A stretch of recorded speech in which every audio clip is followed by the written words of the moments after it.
Et j'ai eu la visite de sœur Cécile Bigot, qui venait d'écrire un article dans la Croix exprimant son scandale de voir dans son quartier très, très pauvre de Paris des nourritures jetées dans les poubelles alors qu'il y avait des gens qui avaient faim et qui fouillaient ensuite dans ces poubelles pour se nourrir. Et à ce moment-là, j'étais responsable du Secours catholique pour la ville de Paris. Elle est venue me voir et elle a réuni un certain nombre d'associations, car son article avait été lu par un Français-Canadien qui était volontaire à la Food Bank d'Edmonton au Canada, et qui a écrit à la sœur en lui disant « Créez donc une Food Bank ». Récolter uniquement des nourritures, les stocker, les distribuer aux associations. Là, cette phase-là allait.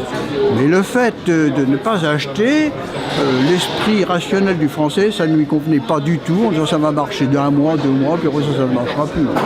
Personnellement, j'étais convaincu que ça devait marcher, puisque aux États-Unis et au Canada, ça fonctionnait, et ça fonctionnait très bien, et que nous avions une société qui gaspille. Nous nous sommes réunis avec un responsable d'Emmaüs, de l'Armée du Salut et quelques personnes. Et puis j'ai décidé, je leur ai demandé s'ils étaient d'accord pour qu'on fonde la Banque alimentaire. Ce qui s'est fait quelques mois après. Et puis on m'a nommé président. Le responsable d'Emmaüs, Michel Lefebvre, vice-président. Jacques Pirquin de l'Armée du Salut, vice-président. Quelques associations. Mais nous n'avions rien. En 1984, les maires des grandes villes de France qui ont interpellé le gouvernement socialiste de l'époque en disant quelle proposition allez-vous faire face à ce montée de l'exode rural, car ça c'était le grand drame. Et les gens venaient dans les grandes villes avec 3 sous en poche, mais rapidement c'était la pauvreté. Les associations recevaient ces gens qui n'étaient pas pauvres par nature, mais qui l'étaient devenus en raison des conditions économiques.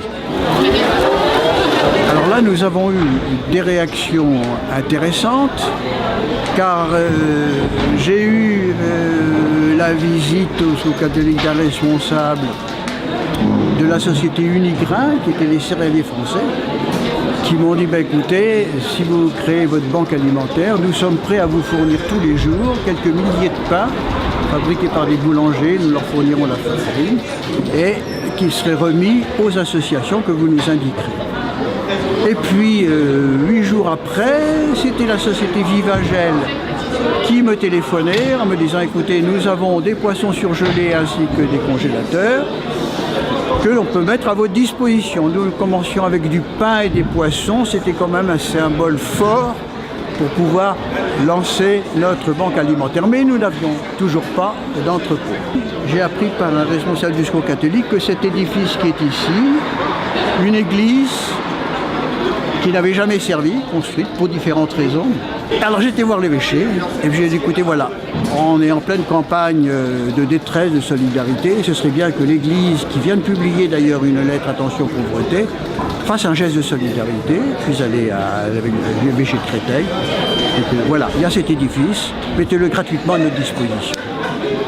Et 24 heures après, j'ai eu la réponse positive. C'est comme ça que nous avons pu nous installer à la Banque alimentaire de Paris. Alors au début, c'était des moyens évidemment très, très simples et qui se sont professionnalisés sur le plan technique. Et je suis en admiration devant la qualité professionnelle qui s'est développée, qui s'est déroulée pour la sécurité aussi bien des fournisseurs que de la population qui en bénéficie.